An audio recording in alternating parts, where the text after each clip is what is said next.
in the early stages, I was ranked really high, received a lot of attention, nationally ranked. On my AAU team was James Harden and uh, Brandon Jennings and Austin Day. All those guys went on to play in the NBA. And back then, they didn't play any minutes. I was the best player on the team. So scouts would come to see me. So it wasn't until after my sophomore year of high school where other guys started to develop. I was no longer the strongest guy on the court. I was no longer the tallest guy on the court. That's when things started to change. Hey, everybody. Welcome back to the Recovering Athlete Podcast. And I tell you, I'm really grateful to be joined by Pierce Brooks. And Pierce and I have just recently been introduced. But like it always goes with us former athletes, right? We quickly find some threads that we bond on. And I think the story that Pierce is going to share and some of the insight and the journey he's been on, I think a lot of you listening are going to resonate with this and be able to, again, find some threads and find some inspiration and potentially some hints and some tips on how to best support you on your journey. Pierce, man, great to have you on. Great to be on. Thanks for having me. So let's do this, man. Let's like I do with all my interviewees. I'd like to start from kind of the beginning. Just give us a quick snapshot on Pierce Brooks, the athlete. Sure. Yeah. So it started where I matured quicker than everybody. I was the tallest guy, pretty quick. So from kindergarten through middle school, I was center back row of the class picture. So that's how I was. And so everyone around me had this vision of me going to the NBA. Since I was very young, everybody, I talk about in my TEDx speech, doctors were like, oh, this one doctor projected I was going to be 6'10". And, all indications from, 2 years old to 14 seemed to prove that I was going to do that. And so came around some different coaches and they, got on the basketball court and I developed pretty quickly. And because I was taller than everybody, I was trained to be a big man. And now basketball has become, a positionless sport. Back then, the coaches I was around, they didn't view it that way. So a big man was going to do big man things. So I learned jump hooks and drop steps and block shots. And they told me to watch Dikembe Mutombo and Shaq and things like that. So that's who I modeled my game after. And it worked well from 12 years old to 14 years old. And then it, went down pretty quickly. So from, in the early stages, I was ranked really high, received a lot of attention, nationally ranked. On my AAU team was James Harden and Brandon Jennings and Austin Day. All those guys went on to play in the NBA. And back then, they didn't play any minutes. I was the best player on the team. So scouts would come to see me. So it wasn't until after my sophomore year of high school where other guys started to develop. I was no longer the strongest guy on the court. I was no longer the tallest guy on the court. That's when things started to change. Now, it's something that, and this is our first pivot. And it's something that you talk about now. Well, we'll get to where you're at now, but it's something that you share in a lot of your messages now, which is pivoting. Right. And this is the first pivot that I'm hearing from you, where you went from being the big man, being the top dog, to all of a sudden everyone else is catching up to you, height-wise, skill-wise. Right. And what's that do for you as a 14, 15, 16-year-old young man? Mm-hmm. Tell me about your confidence at that point, where you were mentally, if anywhere different. I don't know. Yeah, it really shook up my identity because everything changed all overnight. So my freshman year of high school, I started on varsity, which was a big deal in my area. And so I was getting attention for that. I played with this guy named Jordan Farmar, who went on to play in the NBA as well. He was a senior when I was a freshman. And so he was the star attraction. He was a McDonald's All-American. And I was kind of the second guy people wanted to see if, what's this young kid going to do? We won the championship. Jordan graduated, went on to UCLA. And then now the narrative was, oh, this is Pierce's team now. What's he going to do with it? So that pressure started. At that same time, this is the summer before my sophomore year, I met this coach who was really one of the best people I met at that time. And he was the first to tell me, Pierce, if you want to play Division I, so it's forget NBA, everybody told me I'm going to the NBA, but he's like, if you want to play Division I, you need to be a wing player. And I had no wing skills, but I knew he was right because I knew just stepping on the court, I didn't have those advantages anymore that I had in 8th grade. And so I had to learn a new game overnight. It's a totally different game. You gotta dribble, you know, you gotta have ball handling skills, you gotta guard quicker players. And it worked in practice, but then the first game back, you know, I started to get confidence in practice, but first game back, shot an air ball. And I was like, oh my gosh, this is different. Second shot, shot an air ball. Okay. Third shot, air ball. Coach lost all confidence in me. I lost confidence in myself. That same year, you know, I talked about in my speech, my dad would walk out of my games. So that sophomore slump was very real for me. I really got lost. I no longer was into the competition. I focused more on the stands. And so when my dad would walk out, you know, I'd be looking, you know, out. Is dad here? Did dad leave? How am I doing? You know, I sought out all this approval looking at my coach. Coach, am I playing okay? Instead of just playing the game. And you know, that mental performance anxiety was really tough for me to get over. I tell you, man, that is something I hear so much in former athletes and in current athletes Mm-hmm. when they have a supporting family member or coach or somebody who is focused on outcome Mm-hmm. versus effort.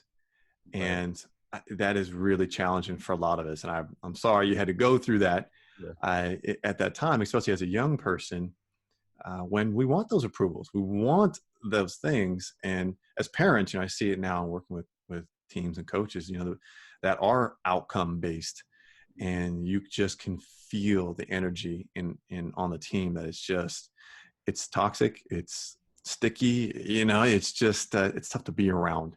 Right. And so I can imagine that would be challenging, especially when, man, you're trying something new here, Exactly. Right. not quite getting the outcomes you want, Right. uh, but nonetheless, compound that with the fact that you've been told for quite some time that you are the next coming, Exactly. and man, that puts a hell of a lot of pressure on somebody. So Yeah. okay, so how does the high school, how's it end up? Yeah. So I ended up transferring to a different high school because it just got really toxic around that previous school I was at.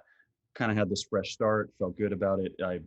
I found a home in this new school where I play basketball, but basketball wasn't it. So for my freshman and sophomore year, basketball was all I had. That was my identity. You know, I didn't really care about hanging with friends. It was just sport. That was it. And I needed a new start. So I transferred. You know, I was a wing player, and I was pretty good. Was no longer nationally ranked, but was getting scholarships from Division I schools. I ended up going to University of San Francisco my freshman year, and from there, you know, my coach Jesse Evans was fired halfway through the season, right before conference, and then legendary coach Eddie Sutton came in, and he finished out the season because he was fired at Oklahoma State at 798 wins, and he wanted to get his 800th win as a milestone. And so he finished out the season for us. And then new coach came in. He sat us down and he said, "Hey, you know, I'm not looking to get rid of anybody. This is my team. This is who I'm going with." So I felt confident going into my summer. And I got a call from him about 2 weeks before school started. He said, "Pierce, we're not going to be renewing your scholarship." Mm. And that was the same week that my father passed due to suicide. So crushing week, crushing blow. And again, here I am at a pivoting moment, right? Mm. Mm-hmm. How, up to that point, because for somebody, and you know, we're starting to again starting to connect the dots here. Someone who's been doted on and told how good they're going to be and how good they are, and starting to see that the house of cards kind of crumble a little bit, but then I mean, that's, for those of you listening, you know, other athletes, the first time you have uh, first time you failed, Mm-hmm. really. I mean, those are all, I mean, I remember mine, first time I was cut, holy cow. Right. That was pretty big. Right. Had you been taught how to fail up to that point? That's such a great question. No. Um, so my biggest influence in my life as far as a male figure, and I'm sure we may talk about this later, but my uncle Bill Duffy, who's one of the top sports agents in the world, he owns BDA Sports, which he represented Yao Ming and Steve Nash, and he has Luka Doncic and these guys. He always would instill in me that, you know, everything is, you have, you know, he'd have a mantra: everyone has their cross to bear. What you're going through, you're going to be okay. You're always going to land on your feet. And so this family, you know, on one side, my mom's side, which is where my uncle, you know, my uncle's side of the family, they were very positive, spiritual based. They always, you know, they would tell me I'm a special kid. And so that has its like pros and cons, right? Mm-hmm. If you buy into your own hype. But for me, when I was going through it, that light helped me, because I really believed that I would land on my feet. I'd be okay. You know, on the other side, my dad, who was walking out of my games, who didn't really make me feel like I was anything, you know, that light actually helped me through all those moments. So I'd say in roundabout ways, I knew that there was a light at the end of the tunnel, but as far as like specific tools of how to handle failure, I really had to kind of pick that up for myself. You're not alone, right? There's so many of us that as athletes were taught how to set goals and strive and reach success and perform at an elite level. And we're taught to don't think about failure. You know, that's weakness. Exactly. And yet it's inevitable. Like, part of growth and success is having some setbacks and some failures in order for us to learn and grow. Right. And we're not necessarily taught that through sport. Right. And so it's not surprising at all. So does your basketball career end at USF? No. So after USF, here I am, you know, at this rock bottom moment again. And if that coach would have told me in February or March, hey, you got to find a new program, I would have had time to find a new place that was Division I. But by that time, schools had already started, and I had to go to junior college. At a junior college, I get a scholarship to North Carolina, Wilmington, a Division I. I didn't have enough transferable credits to go to that school, which is a whole other issue. You know, you get to your freshman year, you don't know what you want to be, what you want to study, right? Again, I'm going to the MBA. What do I need to study for, right? And you sit with these counselors, and you're kind of just blind picking, like, I guess I'll do sociology. That sounds good. And so they sign you up for these classes, and USF is a Catholic school, which, you know, that doesn't you have to take some Catholic social teachings and things like that doesn't transfer other places. So couldn't go to North Carolina, Wilmington. Got a scholarship to University of New Orleans. And at that summer, the BP oil spill happened, which defunded several of the schools in the area. And University of New Orleans went from a Division I that could give scholarships to a Division III. So I would have had to pay to be on the team, and I couldn't afford that. So here I am, a couple weeks left. I've sent my tape out to everywhere. I did a workout tape. I sent it to every Division I school out there. I made a call with every coach. I sent emails to everybody. They were either not interested or they had filled up their programs. And so I had struck out Division I. Division I was no longer an option. I had to look at Division II. I had to humble myself, right? My ego's out of this. And I found this school at Texas A&M Kingsville. And I went there. The coach really wasn't a people person at all. You had to, like, he kind of acted like he was Bobby Knight or something. You had to make appointments to see him. And we had a losing season that year. And after season, going for spring break, I'm going to go back home.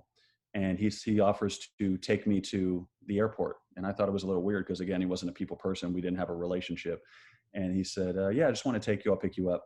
And he goes, hey, Pierce, so just want to let you know we're not going to be renewing your scholarship for your senior season. And, devastated again. How the rules work, if you transfer, you either need to kind of sit out a year, have that redshirt year. And I had already done that technically with my junior college year. So I couldn't go to NCAA anymore, Division I or Division II, and because I had no more years. And I had to go look at NAIA. And the assistant coach there said, hey, there's the school I know. I went there. It's North Dakota. I know that doesn't sound ideal, but it's a really great program, great people. You should check it out. And I went to Dickinson State University, where I ended up being the commencement speaker for my class. And it turned out to be the best experience of my life, and it wouldn't have happened any other way. Mm, that's amazing. And basketball led you there. Exactly. Right. And did you want to keep playing? Or is that why you just kept going to schools where basketball was an option? Yeah. So I wanted to finish my education, and I couldn't afford school at that time. So I knew that basketball was the vehicle in which I was going to Mm-hmm. finish it. And at this time, I was just so defeated. Again, I didn't know anything else, but I landed at Dickinson State, where I was no longer a disposable basketball player. And the coach would spend 70% talking about life instead of basketball. And that, I just felt a home and a community there. And because it was North Dakota in the Midwest, there's nothing there. I got to just, there wasn't the pressure, there wasn't any hype, there wasn't any, you know, people around me to enforce this identity of what they thought I should be. I just got to really discover myself through this time. So it was a very, very critical time for me. And I was at that turning point in my last game, or after my last game, where um, I had some offers to play overseas in Germany and Australia. And I had to take a long look and say, do I want to continue to do this, or do I want to try something else? And the answer for me was pretty clear at that point, to do something else. Mm-hmm. Okay. So basketball comes to a close. And like for many of us, oftentimes it comes when we least expect it, not when we're ready. Right. And so you got to make a pivot from that point. Mm-hmm. And so talk to me about the transition. What was it like? Where'd you go from there? Yeah. From there, I had no idea what I was going to do. I was not in tune with my own wants, needs, and desires. I had to discover them on my own. And I was Hold okay. on, let me jump in. And why not? What do you think prevented you or blocked you from doing that? I think it was the social pressure and I always focused on the crowd, always, Mm-hmm. even in the game. I looked out at the crowd. I worried about what people thought. I asked too many people's opinions of, what do you think of me? What do you think I should do? So I didn't have my own voice, my own compass to go by. It was just other voices that were leading me certain directions. And now was when I really decided that I'm gonna choose my own path. And I don't know what it is. I don't care, but I'm okay with figuring it out. I was at rock bottom. I had nothing to lose. The identity of Pierce, the basketball player, that's gone. What is it going to be now? And I was willing to figure it out and not have this other pressure on myself of, I'm going to be this, I'm going to be that. I didn't make any determinations. I was really in this, I was really focused on just learning about myself and discovery. That was it. Mm-hmm. And how were you feeling when people called you up and said, "Hey, Pierce, where you balling next year?" Or "You're going to the NBA," or whatever? I mean, how'd that feel for you? Exactly. It still happened, but I definitely, I distanced myself from that as much as possible. I was really trying to just safeguard my own feelings. And, I was clear with my mom, who never pushed that agenda on me from the beginning. But I said, this isn't what I want to do. She was supportive. My mom's side of the family was supportive. And that's what I needed. And that was critical for me. But yeah, it still happened. Social pressure, it never stops, and it only expands as we get older with social media and things of that, where we're constantly exposed to everybody else's noise. But I just blocked it out. I was just focused on me. That was it. Diving into self. Mm. Okay. And where did it lead you? It's interesting because, so I gave my commencement address at Dickinson State, where and the way it happened was I gave this presentation in a library, and the president of the university came in. He walked through, and he wasn't planning on staying, but he was just going to a meeting or something. And he heard me speak, and he stopped, and he sat there, and then approached me after. He said, "Pierce, you're a really great speaker." And I was like, "Oh, thank you. I just really appreciated the compliment." And then a couple months later, he called me into his office and said, "Hey, we want to have you be the first student commencement speaker for the graduating class." And that was, I mean, that was huge for me. And I took it very seriously and I loved it. It was a great, moment for me, and I felt purpose doing it, but I didn't understand. I didn't know what to do with it yet. I did know that I wanted to develop a skill, which is speaking. And so I did some research and found Toastmasters, an international public speaking, organization where you can develop your skills. And so I worked on it there, but I didn't think that was a career. I just, I just didn't know. I wanted to practice a skill, but I didn't think that was going to make me, money. And so on this path, I started rock bottom. I started taking apart TVs. My first job was taking apart TVs, and I would put them in different compartments. And the boss at the end of the day was like, "Oh, you only did 60 today." And I was like, "Yeah, a hard day." He's like, "Well, we'll have you do 120 by next week." Mm-hmm. Like, no, we won't. This isn't for me. Right. But I had to start there. It's like, okay, I realized I don't like being a robot. I like something else. I like culture, whatever. I like all the elements that basketball had: a team, teammates, culture, that kind of thing. So you're building something. So that led me to understand that I wanted to be in a startup. I wanted the startup environment from a work standpoint. Was in an energy drink company, rose pretty quickly to be a marketing manager in that role, then moved on to cannabis, was a marketing director in that role. And so I, really liked that I was organizing a team, that I was head of a department. And then COVID-19 happened, right? And even before that, I got an opportunity to give a TEDx to share my story about basketball. And that was a wonderful experience. Again, it was speaking. I started to understand that, this is what I want to do full time. You can make a career out of this. Here's the different ways. And, but I still had this job that I had. And then COVID-19, during the pandemic, I was laid off. And that really just made me think. It made me realize that I no longer want to work for people. I want to believe in something, in my message, and helping others, right? And that's what I want to focus on. I want to build my own company. I want to put my money where my mouth is, and I want to just go for it. And so that's where I am now. All right, so let's dig into this a little bit, because I know, I'm speaking for myself, right? I too had a fire and a drive and a message that I wanted to share, Mm-hmm. and I wanted to be of service to help others. Mm-hmm. But I'd love to hear from you, like, how, for those who are listening, are saying, "Yeah, me too. Like, I've got a message too," or I feel something inside of me. I don't really know what it is. I want to explore it. How did the message that you wanted to share, was it something based on your experience? Was it something that you just crafted? Was it something that just kind of came out of you? This message and this desire to start a company and go do that. Where did that come from? Yeah, great question.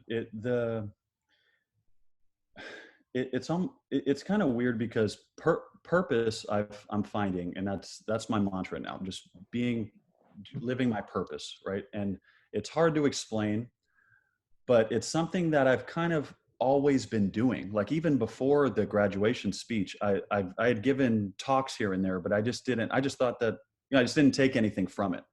But I had been doing it for a long time. And so I've been through a lot, obviously, and as we all have, right? And I found healing in sharing about it, in speaking about it. And that was Toastmasters. That's been, now it's journaling, it's writing. And so I've left a lot, growing up, I think most men in general, we hide our emotions, we keep it inside, right? And I found healing from being able to share it, to share what I'm going through, finding a community of people who've been through something similar. And that's what moves me. And so it took, once I understood that speaking is what I wanted to do, I took some of the lessons, or a lot of the lessons, from basketball. Why did I quote unquote fail there? Well, there's a lot of things within that, but one of the key points is that I wasn't willing to wake up at 5 a.m. to do it. I had this mental hurdle, and I had to take, for me, I had to take responsibility, and it's it's because of me that I didn't perform well. It's not the crowd. It was me. And instead of getting beyond that hurdle and, going to get some extra shots, going to work on, my footwork or whatever, or working on my ball handling, because I'm now a wing player and I need to be an expert at that. I didn't do that work. I did the bare minimum. Looking back, I can be honest about myself with this. I did the bare minimum. I did the 2-hour practice. I got some shots up with the guys, and that was it. The guys who really devoted their time and energy, they're the ones who woke up at 6. They were in the gym for 2 hours before class every single day. They worked on their ball handling every single day. I didn't do that. And that's why my basketball career didn't go further. That's why I was never comfortable on the court. With my speaking and something that I love, I'm willing to get up at 4 a.m. and do it. I'm willing to stay up until 2 a.m. working on it. I'm willing to, I know you have a great podcast with a lot of listeners here, but I'm willing to do the podcasts that maybe have 2 listeners, because it's all helping me speak. It's all helping me practice my craft. And so I've learned that, before, when I was highly, kind of followed or whatever, I fed into that hype. And now I understand that it's craft over hype, right? Doing the work. TEDx is cool. It's awesome. Being on a podcast is awesome, but it doesn't matter if I'm not doing the work and continue to grow in my craft. So that's how I look at it. And I'm just, trying to live that every single day. Man, I've got 3 listeners, so you're in the right spot. We're going places. You got more than I know. Yeah, man. So tell me, which I love, man. I love when I see a former athlete who finds the similar high in life that they once experienced as a competitive athlete. And you clearly, in the work that you're doing and just as it comes across in your energy, I mean, this turns you on, right? This is that running out of the tunnel. This is the crowd cheering for you now, right? In a different capacity. And it's amazing how it took me a long time to get to that spot. And so kudos to you for finding it so quickly. And, most of us are on the map. Some are a little bit earlier, some are a little bit later. And for those of you listening, no judgment, do not worry, be patient, right? Put your intention towards it and you'll begin to discover it. Exactly. But, you immediately took some pretty big leaps and bounds. And I know a lot of people have come across and said, gosh, I would love to be a TEDx speaker. I would love to go share my message. How did that come about? And what's maybe some tips or some insights that you could share with someone, someone listening about how they can maybe share their message on a platform such as that? Yeah.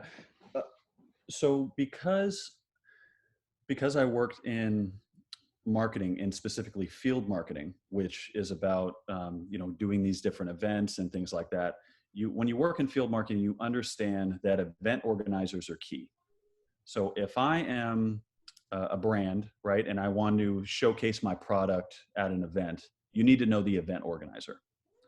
I had to learn that from working at a brand. And from there, I just started to, TEDx was a goal, and I started to just find these people.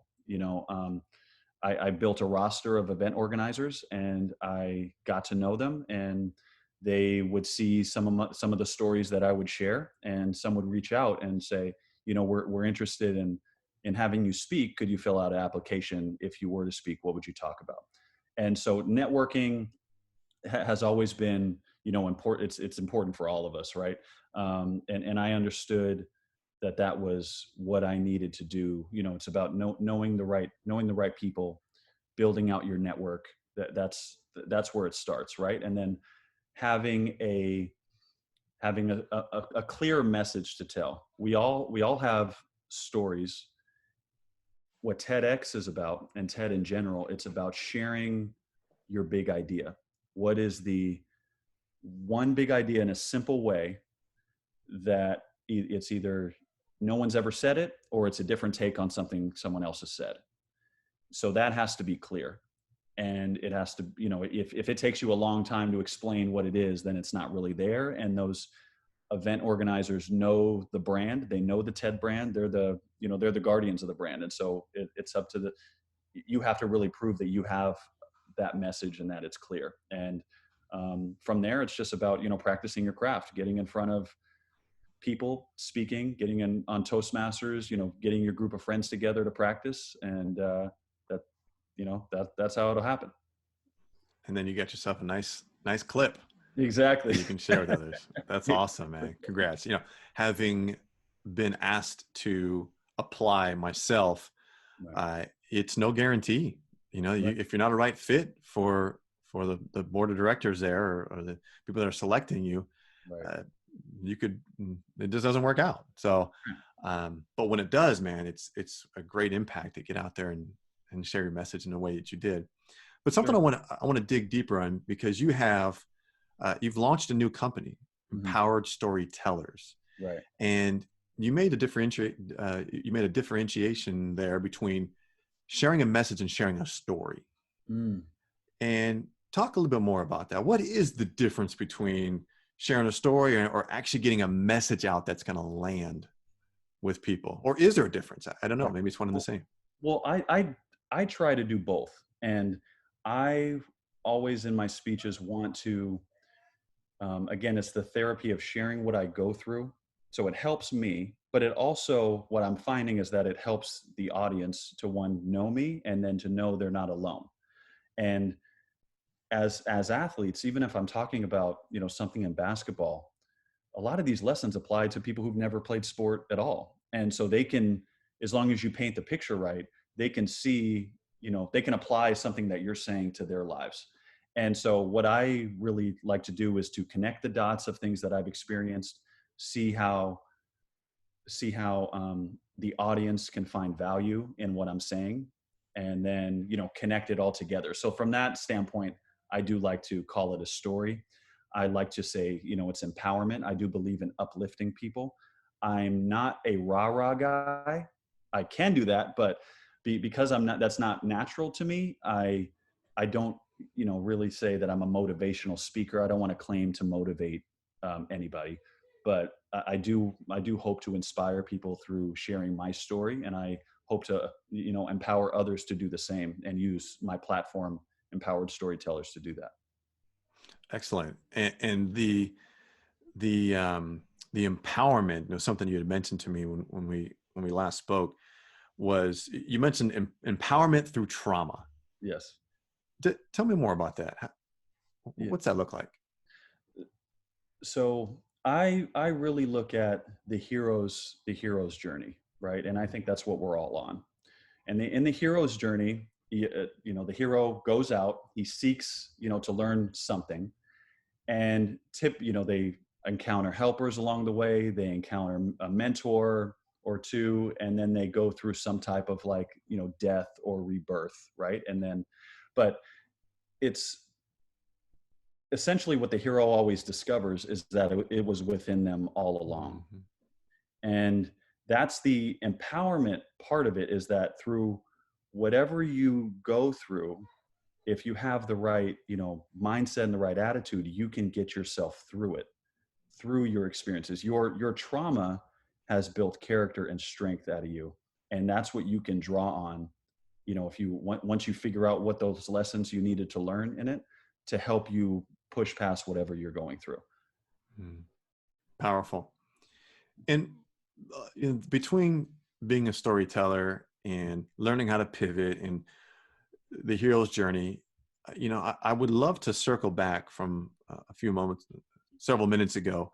Mm-hmm. And I'm curious because your former coach, Eddie Sutton, has most recently passed. Yeah. And, talk about legendary as they come, right. 800 victories plus. I mean, I'm assuming that guy had some stories to tell. I'm sure he had some clear messages. What did you take from playing under Coach Sutton? It was, when he walked in the room, it was just respect. You listen to every word he had to say. A lot of what I learned from him were these kind of old timer sayings. He'd say, run like the Dickens. And I'm like, what the hell is the Dickens? What is that? But he kept things very light. He had a great sense of humor. He really taught me passion. It was his last season coaching, but he had, I mean, he was like, he was 20 years old, and he showed me that he loved what he did. And, you know, a lot of it, because he was older, he'd sit in his chair and he'd do a lot of, you know, coaching that way. But if he wanted to lay into you, he'd walk out on that court and he could, you know, he put his finger right in your chest, and it, you know, he'd make you feel it. And so he really taught us as a team, and we were a losing team, right? He taught us the the characteristics of what it took to win, that it took devotion, it took sacrifice, and you need to, you know, lay it all out there for your teammate. And so even though he was there to get his 800th win, he was definitely impactful in these young men, in the lives of these young men, including myself, that, you know, what it takes to win and why he was the legend that he was. Mm-hmm. Nice. Powerful stuff, man. Lot of nuggets I'm sure you can take from that to apply to your own body of work. Right. Which empowered storytellers. Let's Mhm. just touch upon kind of what the future holds for you. Where are you going with that? What impact and are you trying to make on the world? Yeah. What it is a go-to resource for all things encouragement and empowerment, offering public speakers, you know, including myself, and I plan on building that roster to highlight artists and athletes and other storytellers to share their story of the things they've gone through in their lives, and you know, with people that have gone through similar circumstances. So it's team building, it's coaching, it's self-help on an individual basis. It's also, you know, for companies and organizations. You know, in the context of COVID-19, I've had a few companies reach out that, you know, they're obviously really struggling, and they have their staff there that is you know, has more work to do because their coworkers have been laid off, and you know, they need their team to deliver, and they want them to, you know, be uplifted in a way and find meaning in what's going on right now. And so that's what I try to do, is really structure some type of message for these people to uplift them, and that's what the company does. Well, dude, I'm telling you, and do we need some uplifting right now? I mean, a Right. lot of people are really at that spot where they could use some empowerment and some, you know, stories and connecting with people that can help lift them up, because we're going to get past this. You know, of course we are. Mhm. We want to make sure that we're on path to be in a better spot than when we first got into, you know, when we first met with this pandemic. Right. Right. Um, so okay, and so If you don't mind, actually, yeah. because I'm here to learn. I'm here to learn as well, right? And I want to learn more about your story. You know, whatever you feel like sharing. I know I'm catching you off guard here, but No, man, we can yeah. reverse the roles here, no problem, man. Well, I'll tell you what, you know, and my story is, you know, isn't too far off, right? Former athlete. Right. You know, it's funny. My son is in the 8th grade, Mhm. and he comes home with his middle school yearbook, and he says, Mhm. "Dad, you still have your middle school yearbook?" I said, "Yeah, it's in there somewhere. I think so." So Yeah. we dug through my keepsake stuff, and sure enough, we find it. And in there are all of my peers and writing, you know, have a good summer, you know, some see you next year. Most not, because I actually went to a private school. I didn't go to the local public school. So everyone was like, hey, you know, best of luck to you. Right. But without fail, on almost every page was see you in the NFL. I was actually one of the premier basketball players at the time, 3-sport athlete. Right. And so, or see you in the NBA, or good luck in the pros. Teachers putting, hey, I'm glad to say I knew you way back when, or Right. save tickets for me in the Right. future. I mean, just for a 13-year-old, man, my head was just, it had to be swollen. Yeah. Yeah. And so I resonated with your story along those lines. Right. And, you know, 3-sport athlete in high school, 2-sport athlete in college.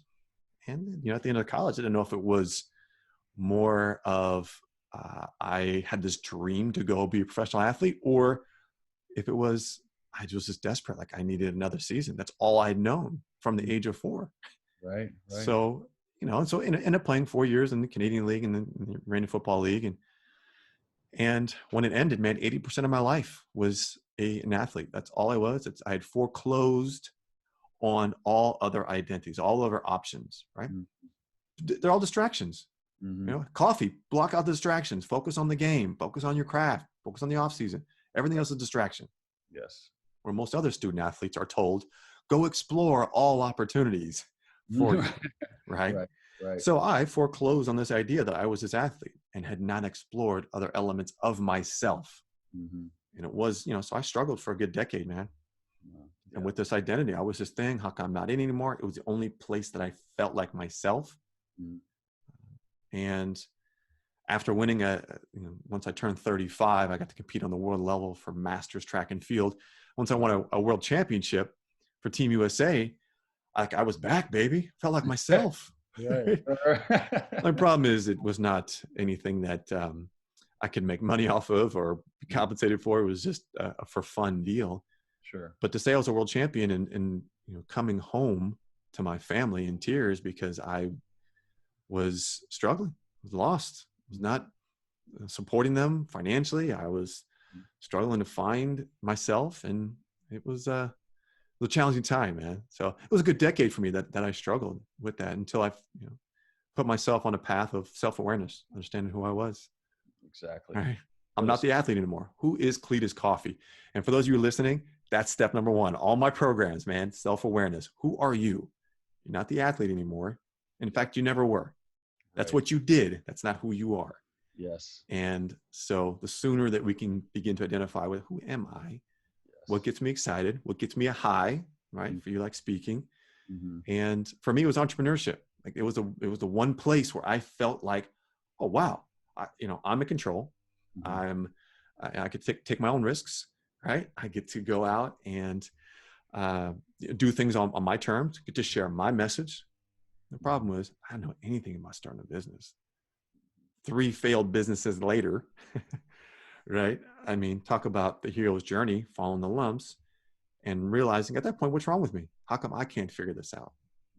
And all along, it was inside of me, starting businesses that I wasn't passionate about, starting businesses that weren't in alignment with who I really was.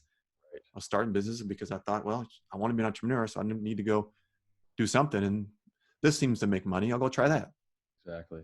Wrong reason to start a business. Right.